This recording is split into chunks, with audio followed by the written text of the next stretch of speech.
Well, good morning, good afternoon, good evening to you all. Thank you very much for joining us today for our GSA webinar on securing space for space commerce. As noted, my name is James Causey, and I'm the Executive Director of GSA. I want to take a moment just to thank our title sponsor, RS&H, with Rick Rogers and Victoria Mechty. Thank you for your continued support. Just one mechanical thing as we go through today's agenda. You all should see a question opportunity on the right-hand side of your screens. If you do have questions, please feel free to use that session. Just one quick announcement I'd like to make. On the next slide, Steve, we're coming up now with the SpaceCom is going to be taking place in January 11th and 12th in Orlando, Florida. And we have decided to host the Spaceport Summit in conjunction with SpaceCom again in Orlando, and it will be on January 10th. We're in the process of building out the exact program for that event, and more details on that will be forthcoming. We're also in the process of starting our renewal efforts, and so in the near future, you should be receiving contact information regarding that. I want to also take a moment to recognize our new members from Andoya Space in Norway and Mojave in Mojave, New Mexico. And then looking over the agenda today, we are going to hear briefly from our new members, which will be coming up shortly. George will do a chairman's report, and then we'll have our keynote speaker from the Space Force Association, Hippie Woolfe, and looking forward to all your questions there. Now, before we get rolling, I think Todd Lindner is on the line. And Todd, if you would like to take a moment or two to just give us a minute update on what's happening with Mojave, that would be terrific. Thank you for the opportunity. It's now getting my feet under me out here in Mojave. And as James said, Mojave Air and Spaceport is one of the latest members to the Global Spaceport Alliance. In my previous position in Florida, we also were members of the Global Spaceport Alliance, and always found it very helpful to have this group on your side and to assist, to answer questions, and develop relationships with other facilities, as well as that relationship that's so important with the folks at the Federal Aviation Administration. Here at Mojave, Mojave is the center for a lot of things, but none more so than testing components, commercial space components, and developing vehicles that generate a lot of speed. So with that being said, probably our greatest asset here on site is a runway that's 12,500 feet long, as well as the lack of population density, which is extremely important when you're conducting these types of operations.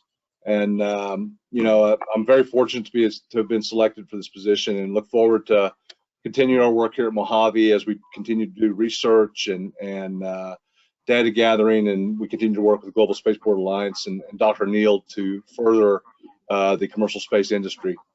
Thank you again for this opportunity. Well, Todd, thank you for you joining us, and you all the best in your new position. And we've got an awful lot going on, so your timing again is perfect. Great. I don't know if our other new member, Andoya Space, has been able to join us today. Ode, are you on the call? I'm not sure if you were able to make it because you're in Norway. Steve, have you seen him? Yeah, join us? James Otis hasn't been able to join us today. He has. Okay. Well, we're very pleased. We had Steve and I had a really excellent conversation with about 3 or 4 weeks ago, and there's a lot of exciting things going on in Scandinavia, but in particular at his spaceport Andøya, which is up in the northwest part of Norway. And so look forward to a lot of exciting stuff coming from him going forward. Okay, without further ado, I'd like to now just move it on to introduce George, our chair, and he's going to give you a quick chairman's report. George, handing off to you. Thank you, James, and greetings, everyone.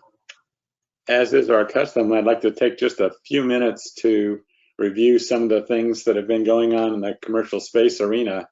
This is just such a busy time, and it's hard to keep up with all the activities, really. Since we had our last webinar at the end of May, one of the first things that happened was on June the 1st, Sierra Nevada Corporation formed a new Sierra Space Company as a subsidiary. Then on the 3rd of June, SpaceX launched the CRS-22 carrying cargo to the space station. On June the 4th, the Air Force Research Lab announced what they're calling the Rocket Cargo Program. That's intended for transformational science and technology. And the goal for this particular program is to determine the viability and utility of using large commercial rockets for DoD global logistics. So I have a feeling that that might be mentioned in our presentation later on today. On June the 7th, I'm sure all of you are aware, Jeff Bezos announced his plans to fly to space with his brother on the first flight of the New Shepard to carry people, and that's currently scheduled for the July the 20th, the anniversary of the Apollo 11 moon landing. June the 9th, Sierra Space signed an agreement concerning their Dream Chaser spacecraft with Spaceport Cornwall, looking at how they might be able to potentially land one of the Dream Chaser missions at that location at some time in the future. June the 10th, the governor of Virginia, Ralph Northam, announced that retired Air Force Major General Roosevelt Ted Mercer is going to be the next CEO and executive director of MARS, the Mid-Atlantic Regional Spaceport. So we look forward to interacting with him once he starts work in August. June 11th, NASA released an RFP for 2 private astronaut missions to the International Space Station in the time frame of fall of 2022 through the end of 2023. So they're looking for parties interested in participating in that opportunity. On June the 12th, Blue Origin held their big auction, selling a ticket for a seat on the New Shepard flight that Jeff Bezos will be riding, and that winning bid was $28 million. So it shows how much interest there is in the community now in flying in space. June the 13th, there was a Northrop Grumman Pegasus launch for the Space Force from Vandenberg Space Force Base using the Stargazer L-1011 carrier aircraft. June the 16th, the House Transportation and Infrastructure Committee had their aviation subcommittee hold a hearing on the future of commercial space transportation and how the FAA was planning to oversee that. June the 17th, Pam Melroy was confirmed as the new NASA Deputy Administrator. And on the same day, China launched 3 astronauts to their new space station. And the FAA released the long-awaited environmental impact statement for Spaceport Camden, and a very important milestone there. We expect the record of decision from the FAA on their launch site license application later on in this month, in July. June the 18th, a new company called Space Perspectives announced that they had completed their first test flight of their Neptune 1 space balloon. That's a balloon, not a rocket, but is planned to fly up to the edge of space from the Space Coast Air and Spaceport in Florida. And apparently they have already had 300 people make reservations for that vehicle. The tickets are going for $125,000 each with a $1,000 refundable deposit, and the capsule itself holds 8 people. So for those who would like to see the black sky and the curvature of the Earth, but maybe not experience the ride on top of a rocket, encourage you to look into that opportunity. June the 21st, the FAA and Department of the Air Force signed a memorandum of agreement to reduce duplication in the launch approval process, trying to streamline things for our commercial entities. Then on the 25th, the FAA approved Virgin Galactic's request to be able to fly spaceflight participants on the Spaceship Two. On June the 30th, Virgin Orbit had a successful unmanned launch of some small satellites. Also that day, Janet Petro was named as the new KSC Center Director, and Vanessa Weish was named as the new Johnson Space Center Center Director. Then July the 1st, Jeff Bezos announced that an additional participant in that July 20th launch that he'll be flying on will be Wally Funk, one of the original Mercury 13 women who were tested to potentially fly into space for NASA, but never got that opportunity. A real pioneer in aerospace. I think she'll be a great advocate for commercial space, and look forward to seeing her fly and hearing her perspectives on spaceflight. Then later on that day, Virgin Galactic announced that they will be flying their next test flight on July the 11th, just coming up in a few days now. And in addition to the 2 pilots on board, there'll be 4 mission specialists, one of whom will be Richard Branson. So he's going to get his chance to visit the edge of space very, very soon. On July the 2nd, NASA released an RFP for a sustainable human landing system study and risk reduction, and that is intended to support follow-on missions to the moon after the Artemis 3 moon landing. The intent is to not only have some competition, but also not just focus on the one-shot landing, but have a sustainable program that can have repeatable, safe, and cost-effective follow-on missions. So the RFP for that is out, and look forward to developments there. One other thing, we had 3 different announcements from South Korea, New Zealand, and Brazil, all indicating that they had signed NASA's Artemis Accords. So a lot of international interest in space these days. So that's just some of the things going on in this last month. Real exciting time, and it just seems to continue to have a lot of progress in the area.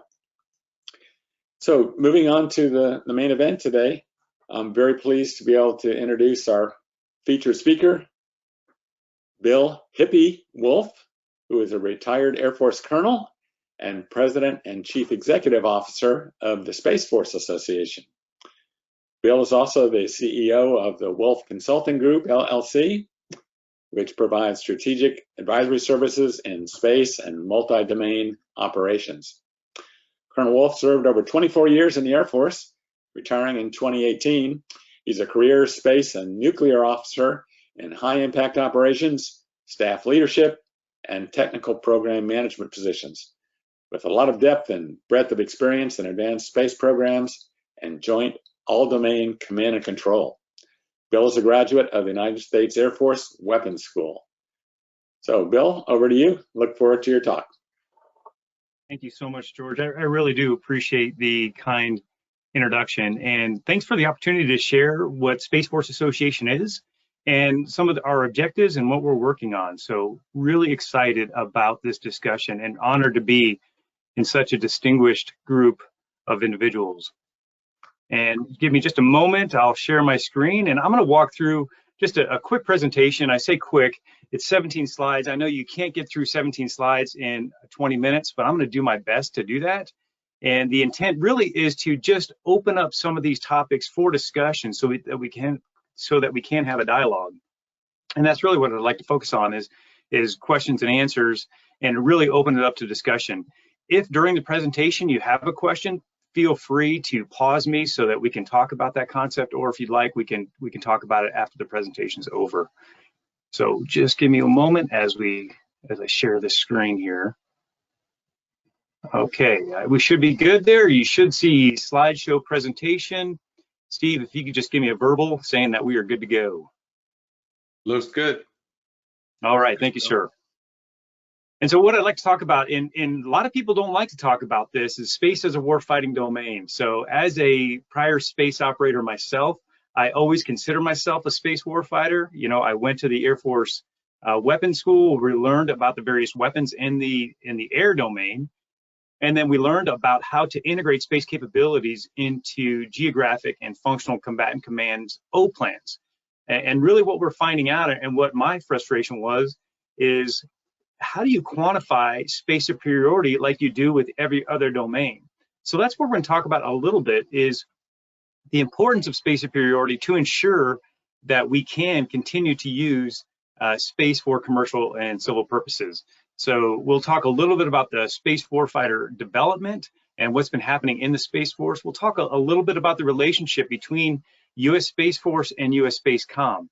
That's a very, very unique relationship, and it's distinct in its organization and what both are responsible for and the missions and objectives. And then we'll talk a little bit about the Space Center of Excellence that the SFA has stood up and what we're trying to do to ensure some of these topics that we're talking about today are understood by the nation. And so if I go over some information that is redundant or you are already familiar with, I apologize, but it is kind of a baseline in terms of how the DoD is going to interact with the civil and commercial sectors and the importance of that relationship.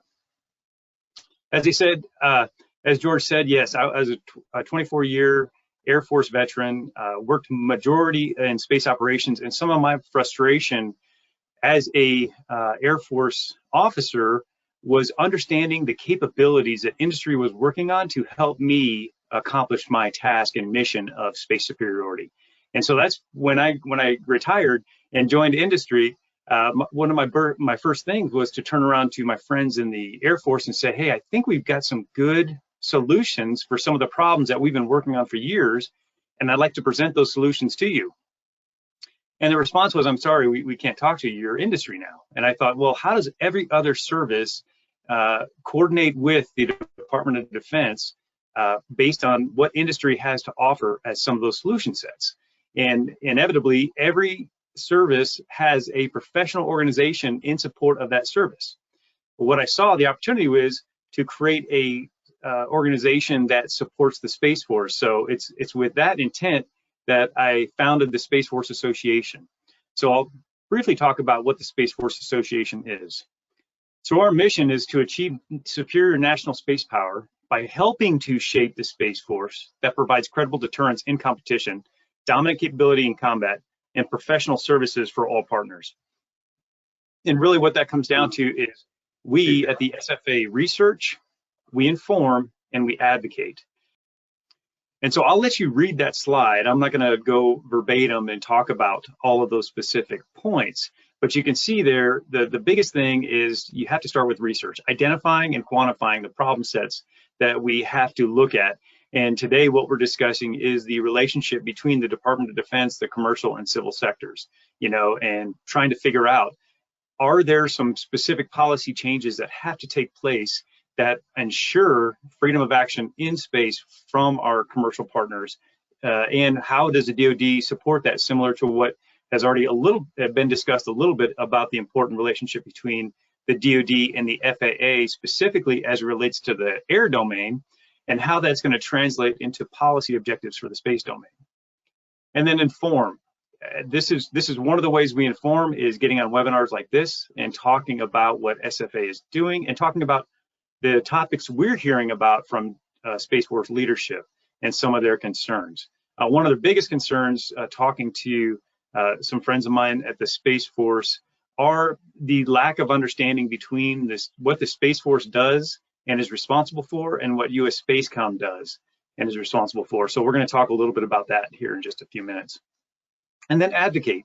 One of the biggest advocacy arms, obviously, for the Air Force is the Air Force Association, and that rings true for every professional organization that supports that service. So we like to be that advocacy arm for the Space Force as well.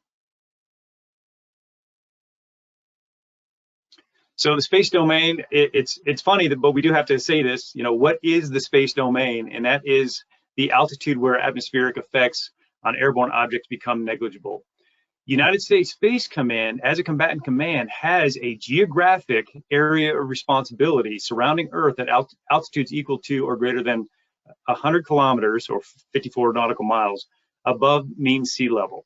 So that's interesting because, as you know, US Spacecom it was a functional combatant command, not a geographic combatant command. So that was a big difference between when the Space Force stood up and what responsibilities US Spacecom would take on as a geographic combatant command. And we'll talk about that relationship here in just a moment, but I just want to illustrate and talk just briefly about the space domain and how to quantify that.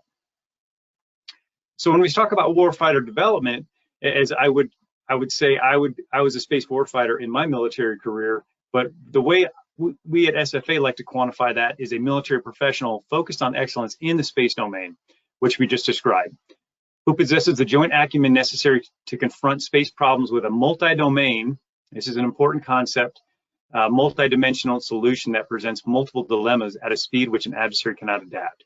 This is not too much different than any of our other domains of air, land, maritime, cyber, and of course now space, where you have to look at every one of those domains as a potential solution to support domain superiority.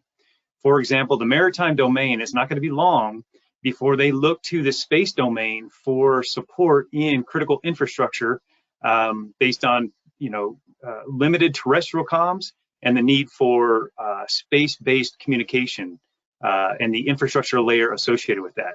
And that just goes into so many other capabilities when you talk about data sharing and how much data needs to be provided to the maritime domain. So the point there is the space domain might look to the other domains in support of space superiority, and the other domains have to now quantify what their space domain superiority requirements are so that we can ensure freedom of maneuver in that domain. So it's interesting because as a new service, it's just barely standing up.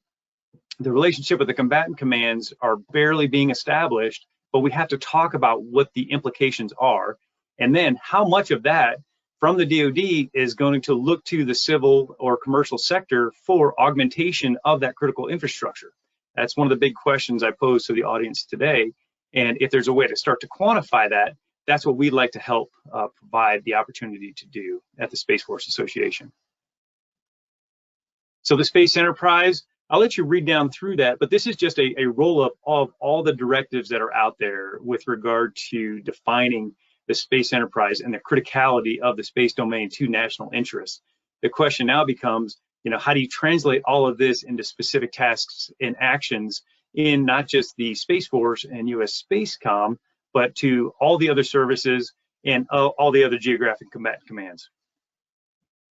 And our goal at the Space Force Association is to establish the Center of Excellence so that we can educate our civil and industry leaders on the defense sector's derived objectives and organizational design built to deliver on these obligations that are already set out in these various documents. So the civil space sector, obviously one of the space domain requirements is to look at all the different organizations that are in the civil space sector, and they're listed here as you all are familiar. But again, what the criticality of this is the relationship between these organizations and the other organizations out there. What kind of memorandums of agreement are in place? What type of policy need to be written to ensure, again, the freedom of action and maneuver in the space domain? And right down there, one of the last bullets there is the importance of universities and academic institutions to start understanding what those policy considerations need to be, what the engineering needs to be in support of the growing commercial sector, and then what type of trade space needs to be established so that we can develop the expertise necessary to continue to support the trillion-dollar space industry.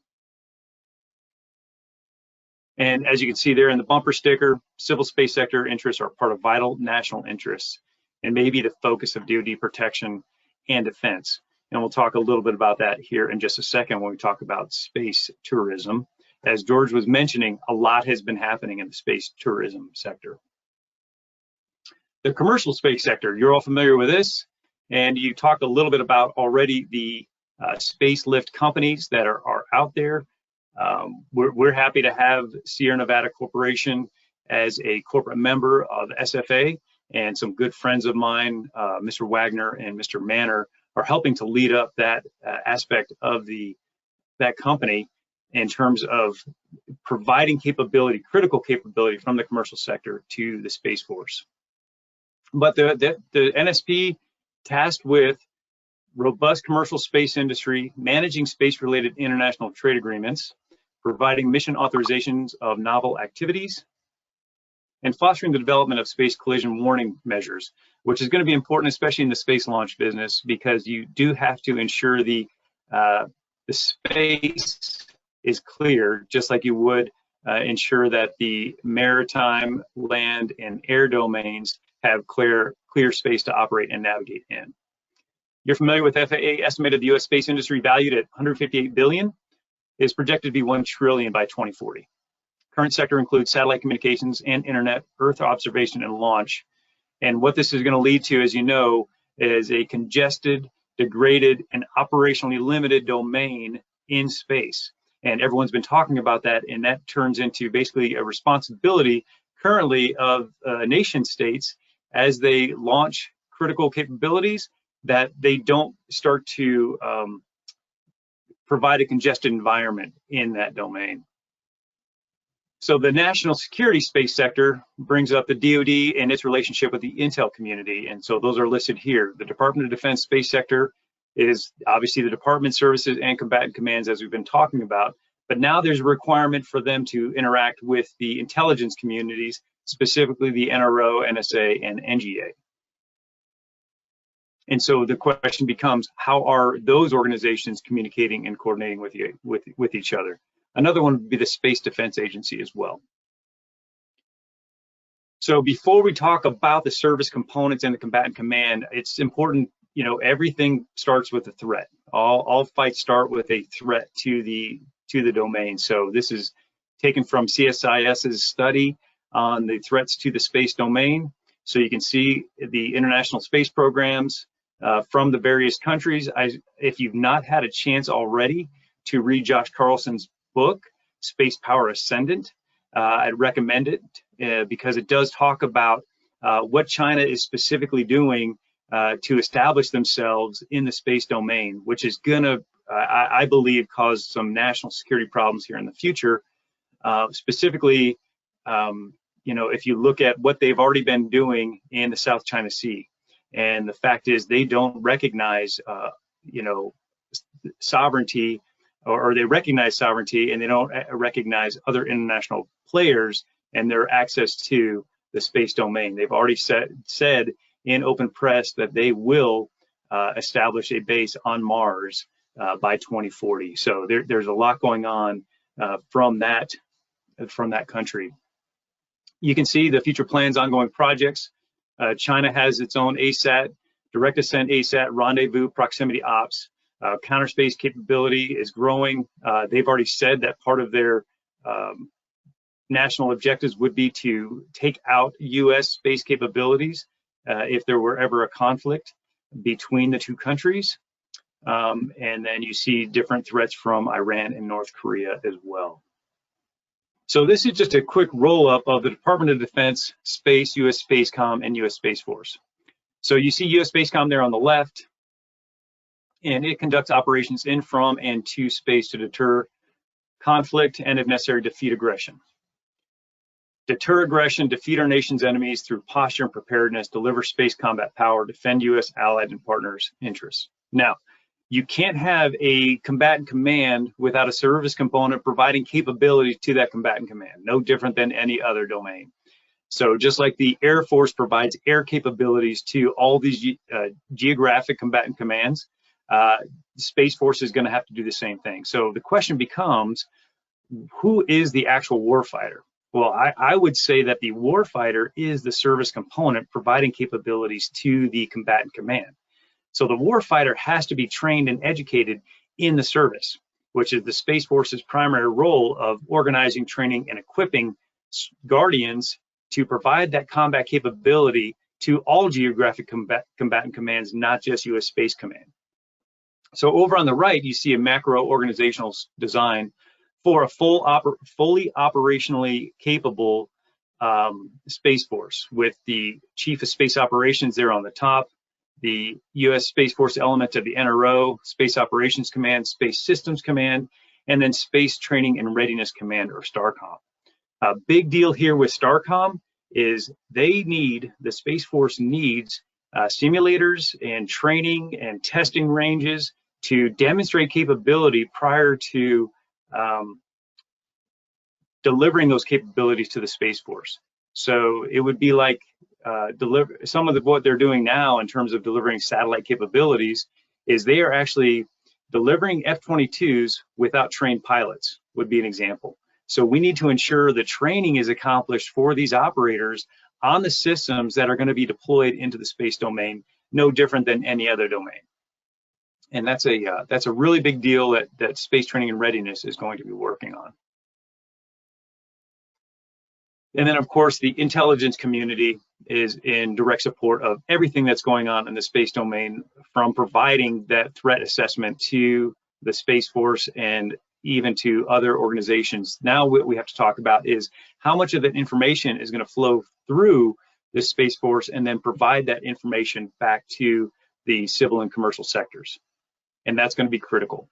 And that really goes into what General Hyten's been talking about, is the declassification issues that need to happen in this domain so that we can talk openly about the threats and talk about how we're going to solve the problems if those threats start to provide issues to deploying critical capabilities, either from a civil, commercial, or DoD perspective. And then you're all familiar with the space lift mission of the Space Force. A question that I'll pose to the audience is, perhaps the Space Force could look at privatization of some of its capabilities now and start to talk about how we can leverage commercial more readily to support that critical infrastructure. So I think you can take a play right from the playbook of what NASA has done right now with Intuitive Machines and their commercial lunar payload service program, and basically saying that we can deliver 3 times the capability by privatizing a lot of that launch and even infrastructure to put payloads on the moon. So that's, I think, a good example for the DoD to look at that civil lesson learned and determine how they can leverage commercial more readily to support their space lift mission.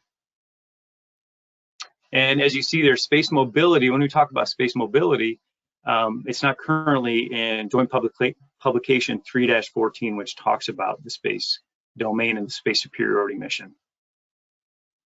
And then, of course, space domain awareness. So I'm only talking about 2 of the mission sets that the Space Force does, space lift and space domain awareness. This was taken from General D.T. Thompson when he spoke last year about how the domain is becoming much more congested and contested. So you see 26,000 objects on orbit, which talks about the responsibility now of space lift responsible organizations to ensure that we can do something with the debris so that we just don't have rocket bodies floating around in orbit, as we saw with China earlier this year. Now, in order for the Space Force Association to help with the continued dialogue and discussion, we felt it was imperative to stand up the National Space Center of Excellence. And so you can see the mission and vision, and what we want to do is basically start looking at those studies and what studies need to be done, and how are we partnering with all these organizations to figure out what some of the key challenges are and what some of the policy issues are that we need to work through. And then the functions, the ways we're going to do that is conduct that original research through study groups, member forums, inform national and defense policy, fact-based articulate publications. If you've not had a chance to take a look at the Space Force Journal, it's definitely our most one of our best products to date, just looking at trying to get the information out about what's happening in the space domain. So if you've not had a chance to look at the Space Force Journal, I'd recommend head over to spaceforcejournal.org and take a look at what folks are talking about and some of the studies that have been accomplished already. And then help develop space professionals to meet the needs of DoD and its partners. And when we say space professionals, well, we're not talking about Space Force Guardians. We're talking about the workforce development that needs to happen in the space community, so that when you and your company start looking at space experts, where are you going to get those space experts from? We would like to help start developing those space experts and ensuring that organizations have folks that are trained and educated on all the different aspects of space policy in the space defense arena.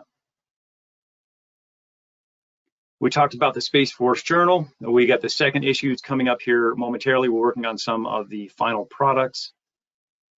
And then we've had some really good successes with our inaugural executive capstone course, which took place late last month at our Space Center of Excellence in DC, where we basically sat folks down from various organizations and gave them a baseline of what's happening in the space domain and some of the opportunities for continued collaboration between the DoD, civil, and commercial sectors. One of the most interesting findings from this group that we brought together was having representation from the National Guard Bureau, and how the National Guard Bureau Space Division is actually starting to talk to the various governors about the importance of deploying critical capabilities in support of a national defense mission or a governor's mission in the state, such as fighting forest fires. You know, how quickly can we get capabilities in orbit to provide sensor layer in support of forest fires? And they're already working with 3 different states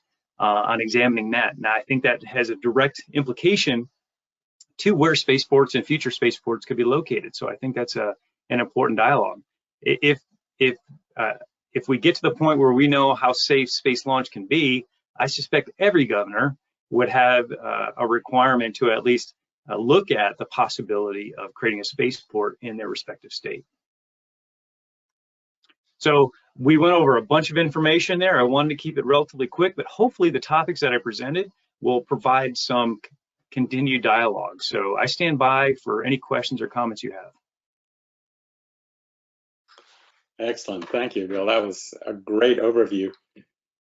So let me observe that in the past, it seemed like, at least in the United States, we had 3 separate sectors: a civil sector that NASA was leading, and a military sector that the Air Force was responsible for, and then the commercial stuff off on the side somewhere.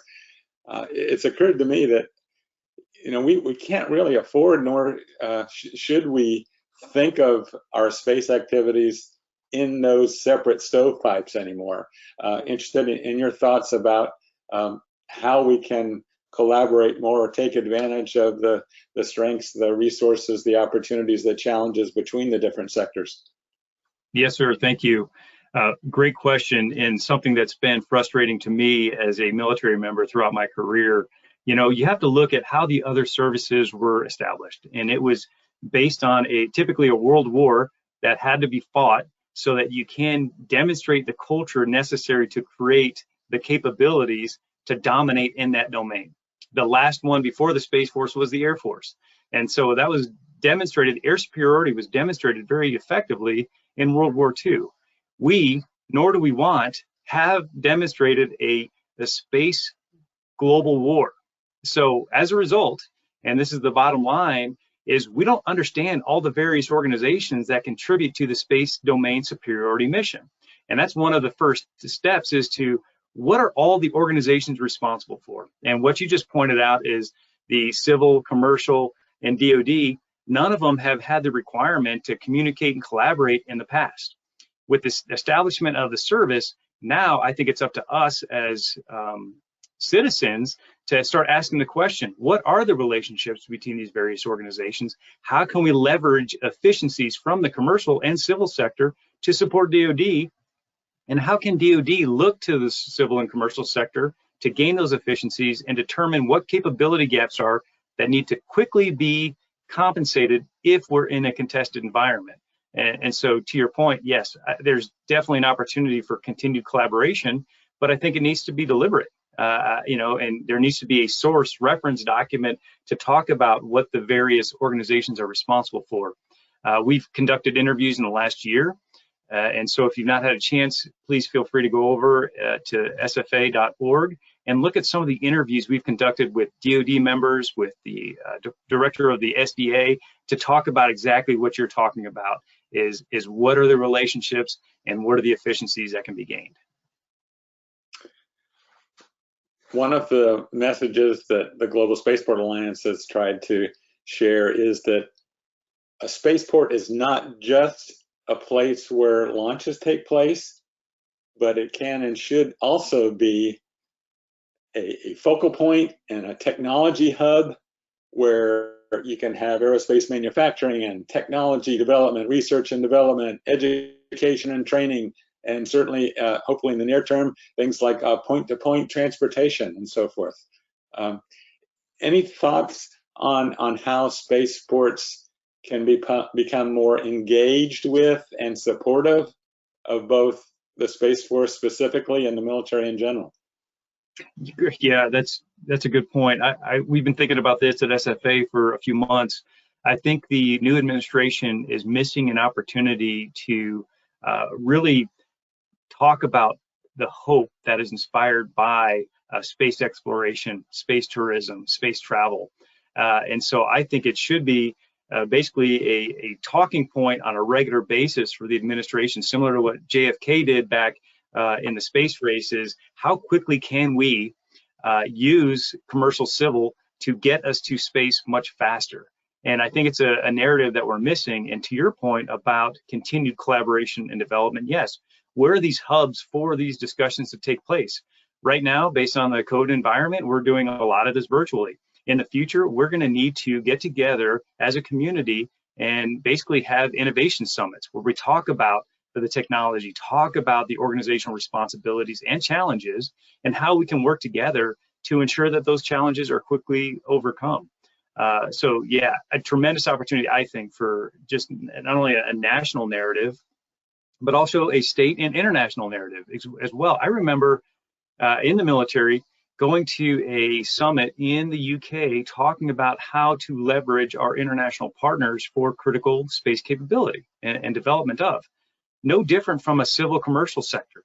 We need to have summits where we talk about how we can leverage each other so that we're not all trying to focus on the same technology or same capability, but we provide a redundant capability and work together to collaborate to focus on how quickly we can get into the domain, as an institution. And so I think exactly what you all are doing over there is getting towards exactly that capability. One of the topics that the GSA has been talking about recently is the apparent disparity between how the United States handles most modes of transportation versus space when it comes to infrastructure and resource support. We see certainly federal dollars and talk in Congress about infrastructure funding for roads and bridges and airports and ports and railways and all the rest, and yet there currently is no mechanism for at least the federal government to facilitate funding of some needed space-related infrastructure. Any thoughts or suggestions along those lines that you might share? Yes, sir. When we first stood up, we knew the first thing that we had to do as an organization is help facilitate the discussion in Congress. And so we had our legislative liaison lead reach out and help establish the Space Force Caucus. And the intent is to identify what the critical capabilities are needed in the Space Force so that you can start to articulate what is required from the commercial and civil sectors. Because if everything starts with the DoD in terms of resources. So if we can start to quantify that, then you might readily see that the DoD does need this infrastructure to support a space superiority mission. I think as we continue down this dialogue, we're going to have that. So if you've not had a chance to research the Space Force Caucus and take a look at what they're doing, I think that'd be good. Additionally, I am proposing that instead of space being really put together with the technology subcommittee, that we have a space DoD subcommittee in the HASC to talk about these critical infrastructures and how DoD could leverage the commercial sector to support the infrastructure development.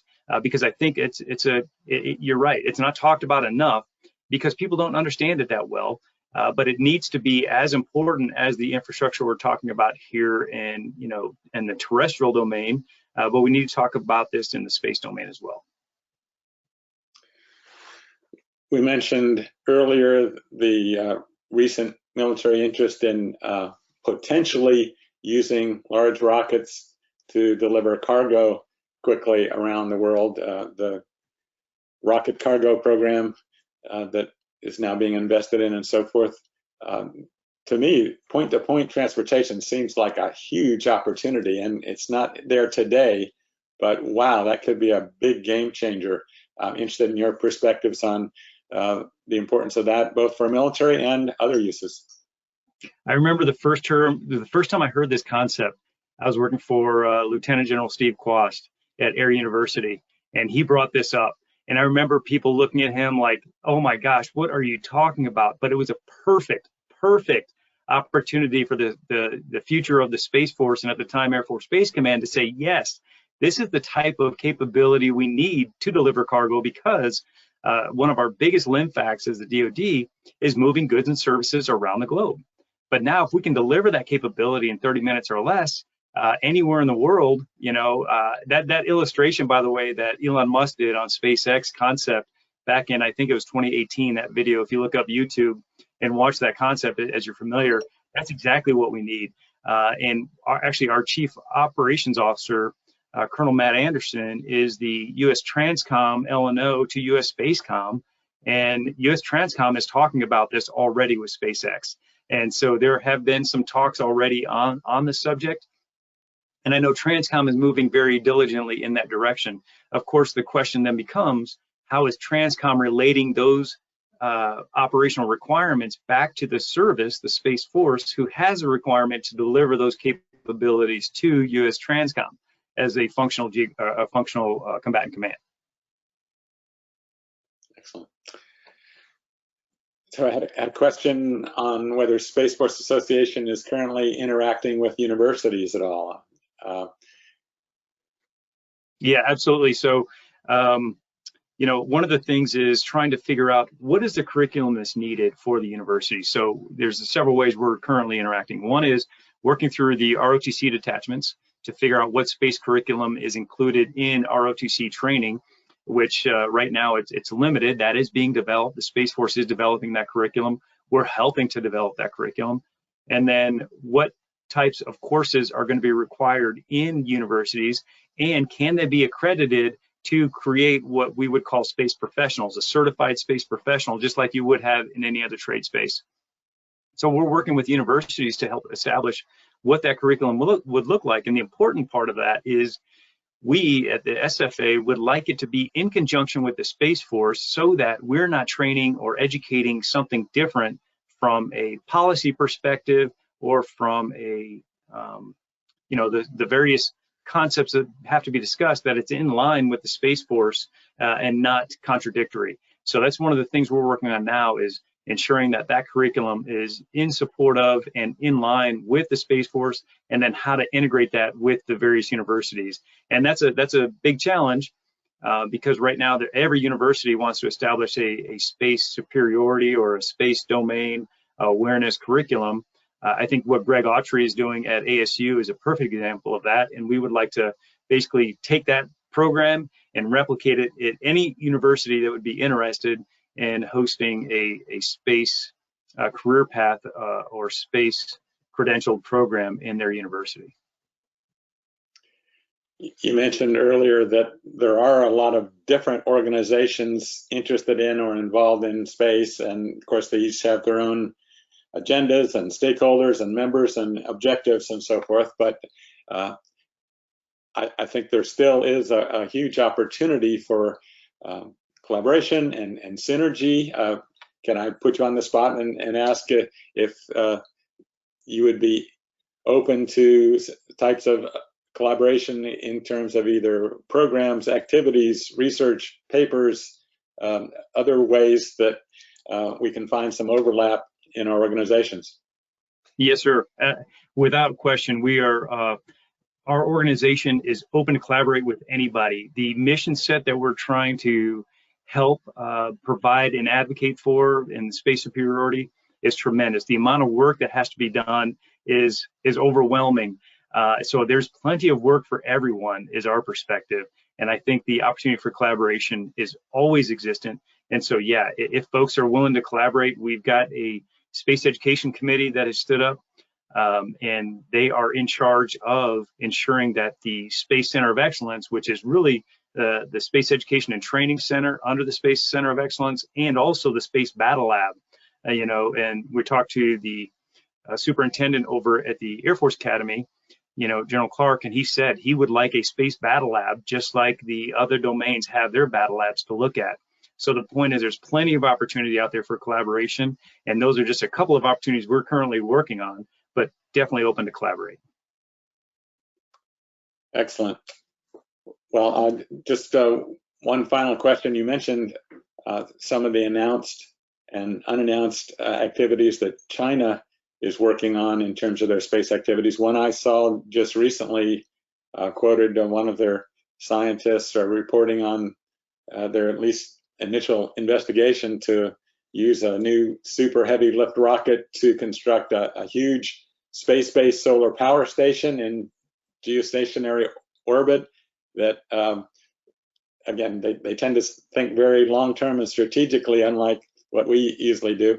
But according to this report, it would start with a small-scale test in 2022 and then have a megawatt-level power generation facility by 2030, and then commercial gigawatt-level power by 2050, which would require a lot of launches and a lot of infrastructure and so forth, but again, could have significant capabilities. You'd think something like that would also be of interest, not only to the military, but many other users as well. You're familiar with those kinds of thoughts, and any reaction from your part? Yeah, you bet. This is something that Peter Garrettson has been working on. If you don't follow Peter Garrettson, obviously a very smart individual, and he's been talking about this for a while, a huge advocate. This would be one of the issues, I think, that would get back to your point about critical infrastructure and help to solve some of those problem deficiency or those power deficiencies that we have globally. But this needs to, again, we need to fit this into what that infrastructure should look like. We need folks to be as eloquent in having this discussion as they do with, the criticality of other infrastructure around in the terrestrial domain. So this would be, I believe, one of those objectives for a subcommittee on space to explore how important this would be to our national security, but also to our civil and commercial sector to get the power out there that we need. I think it just makes sense. Excellent. Well, we're coming up on the end of our time period today. I want to thank you so much for speaking to the group today. And again, offer, to the extent that you have questions or need information specifically related to spaceports, feel free to reach out, and look forward to potentially working together with you on some future activities. So yes, again, sir, that would be great. Thank you so much. I really appreciate your time. And James, we'll let you wrap it up today. Okay, Hippie, thank you very much for a fantastic presentation. As always, when I participate in these sessions, I learn so much. And it just feels like every time I turn around, there's another opportunity for a spaceport to generate revenue and have an impact. And I think you've identified several in the presentation you made today. So thank you very much. And I look, as George was suggesting, I look forward to the opportunity of collaborating more closely with SFA going forward. That'd be terrific. Yes, sir. We're standing by to support. Thank you. Look forward to it. Okay, thank you all. Thanks. Just in closure, thank you all for participating today. Just want to re-echo one point. that SpaceCom is going to take place in person in Orlando at January 11th and 12th. And the day before, January 10th, is our planned date for the Spaceport Summit. And so please block out time for that. We are going to be looking at having a GSA pavilion on the show floor of SpaceCom. And so all members will have an opportunity to participate in that at significant discount based on your membership. So keep that in the back of your mind. And then finally, we're still working on a series of webinars over the next few months leading up to the summit. One that we have definitely got scheduled is on September 23rd. We are looking potentially at doing something in August as well, but for now, September 23rd is the next one. And with that, at the top of the hour, I'd like to thank you all for your participation and remind you that the renewal efforts are in process now. You should be receiving communication on that early next week. So for now, take care and look forward to talking to you all soon. Bye.